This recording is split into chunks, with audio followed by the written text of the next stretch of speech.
Assalamualaikum warahmatullahi wabarakatuh. Jumpa lagi di Wawasan Cakrawala bersama saya Wawan Miharjo. Jadi kita itu harus bangga dengan budaya kita sendiri. Jika tidak, maka suatu saat budaya kita itu akan dicaplok oleh bangsa lain yang pada saat itu kita akan menyesalinya, dan barulah kita sadar bahwa budaya kita begitu sangat kaya dan sangat berharga. Dulu kita pernah dicaplok salah satu budaya kita, yakni batik misalnya. Ada satu negara yang mengakui batik, bahwa batik merupakan budaya atau tradisi dari negara tersebut. Padahal jelas-jelas bahwa batik adalah budaya kita, tradisi kita. Kadangkala kita itu terlalu sibuk mengikuti tren yang berasal dari bangsa asing, katakanlah model seperti itu.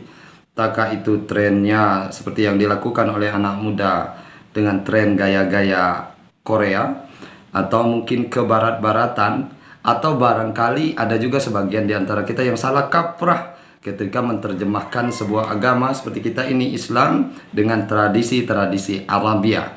Maka ketika itu kita mulai bergeser dari tradisi-tradisi dan budaya kita yang begitu luhur. Jangan lupa bahwa kehilangan tradisi dan budaya akhirnya akan menghilangkan identitas kita sebagai bangsa, dan pada akhirnya nanti inilah penyebab kehancuran suatu bangsa. Salah satu tradisi yang biasa terjadi di masyarakat kita adalah tradisi berkumpul atau budaya berkumpul, perkumpulan-perkumpulan kemasyarakatan dalam suatu peristiwa-peristiwa yang terjadi dalam masyarakat, entahkah itu sifatnya senang ataupun sifatnya duka. Kalau senang misalnya kita punya acara syukuran, maka setiap apapun wujud kesenangan kita sudah biasa mewujudkan suatu perkumpulan untuk bersyukur kepada Allah Subhanahu wa Ta'ala melalui acara-acara tertentu yang kita sebut dengan syukuran atau berdoa bersama untuk mengucapkan wujud syukur atas nikmat yang telah Allah berikan. Saking mendarah dagingnya, sehingga apapun yang ada dalam diri kita, wujud nikmat itu walaupun kecil, niscaya kita akan berkumpul bersama berdoa kepada Allah. Dulu mungkin ketika kita baru saja menikah dan baru punya anak, kita mengumpulkan orang banyak, berkumpul bersama, berdoa bersama, bersyukur kepada Allah Subhanahu wa Ta'ala. Lalu ketika anak ini sudah besar, nanti akan berlanjut dengan mungkin acara khitanan, atau sebelumnya dimulai dengan akikah, kembali berkumpul, berdoa bersama, bersyukur kepada Allah Subhanahu wa Ta'ala. Lalu nanti ketika anaknya ini mungkin sudah besar, lalu sekolah tinggi, kadangkala ketika tamatan sekolah tersebut, orang kita kembali lagi mengumpulkan orang banyak, bersyukur kepada Allah. Bahkan untuk dapat pekerjaan saja, orang kita sudah biasa mengumpulkan orang banyak untuk bersyukur kepada Allah Subhanahu wa Ta'ala. Ini suatu tradisi yang luar biasa. Di sisi lain kita lihat misalnya ketika ada berita duka, maka kita sudah biasa berkumpul, bertakziah, bukan hanya pada saat orang tersebut di fardu kifayah yang memandikan, mengkafani dan menyolatkan serta kebumikan, tapi lebih dari itu nanti kita lanjutkan dengan berkumpul bersama yang kita sebut dengan kenduri kematian. Dimulai biasanya malam 1, 2, 3 atau sampai malam ke-7, atau mungkin nanti dilanjutkan di malam 40-nya. Bahkan kadangkala sampai 100 hari, bahkan ada yang setiap tahun mengingat kembali peristiwa kematian ini atau yang disebut dengan haul.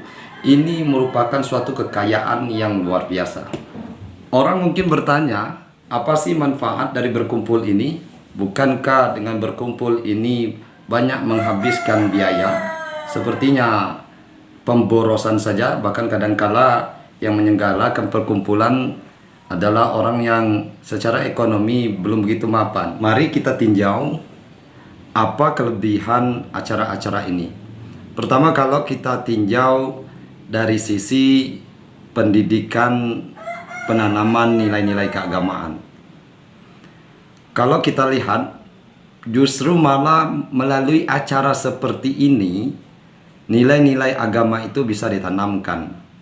Mengajarkan pendidikan agama di masyarakat secara luas yang mungkin saja masyarakatnya tidak pernah sekolah agama bisa dilakukan pada acara-acara seperti ini. Di mana kita mulainya? Kita lihat misalnya syukuran. Nanti ada yang bertugas sebagai doanya, ada yang bertugas sebagai yang membaca Al-Qur'annya, ada yang bertugas membaca Maulid Barzanji kalau acara-acara seperti pernikahan dan sebagainya macamnya. Ini secara tidak langsung kita sedang mendidik supaya umat Islam terutama masyarakat tidak jauh dari ilmu agama. Dengan adanya acara seperti ini, maka masyarakat kita mau dia belajar kembali mengaji, mau dia belajar membaca sholawat, mau dia belajar kembali bagaimana membaca Al-Quran dengan secara baik. Belum lagi nanti kalau ditambah di dalam acara ini pakai tausiah, maka acara ini menjadilah sebuah pengajian atau majelis ilmu. Tentu itu mari kita jaga budaya ini. Jangan sampai budaya ini menjadi hilang hanya karena kita tidak mengetahui apa manfaat terbesar di baliknya. Apalagi kalau misalkan dibentur-benturkan dengan agama. Sebab ada juga orang yang mengatakan acara seperti ini bid'ah. Tidak ada di zaman Nabi, tidak ada di zaman Rasulullah dan para sahabatnya. Maka kita harus bijak berpikir ketika ada orang-orang yang ingin mengatakan demikian, bahwa bid'ah bukanlah hukum di dalam Islam. Kalau dia bukan hukum, maka dia harus tunduk dengan hukum Islam. Haram, halal, makruh, sunnah, atau mubah. Boleh jadi dia bid'ah, tapi boleh jadi walaupun dia bid'ah, dia sesuatu yang mubah. Atau sebaliknya, dia boleh jadi suatu bid'ah yang haram, atau dia bisa jadi bid'ah yang dianjurkan karena mengandung nilai-nilai kebaikan. Untuk itu kita harus bijak. Yang kedua, selain kita mempertahankan tradisi ini, adalah menjaga muatan isi dari tradisi itu. Sebab ada juga masyarakat yang masih mengadakan tradisi perkumpulan, tapi muatannya, isinya sudah berubah. Misalkan acara khitanan, syukuran khitanan, walimah khitan diisi dengan acara organ tunggal sampai 7 hari 7 malam. Tentu ini menyalahi, tidak sesuai dengan tujuan daripada tradisi dan budaya ini. Muatannya yang tidak sesuai. Demikian bahasan kita hari ini. Mudah-mudahan di video-video berikutnya kami akan kembali membahas masalah tradisi, budaya, atau tentang keagamaan yang berada di sekitar kita untuk sebagai tambahan wawasan cakrawala kita. Assalamualaikum warahmatullahi wabarakatuh.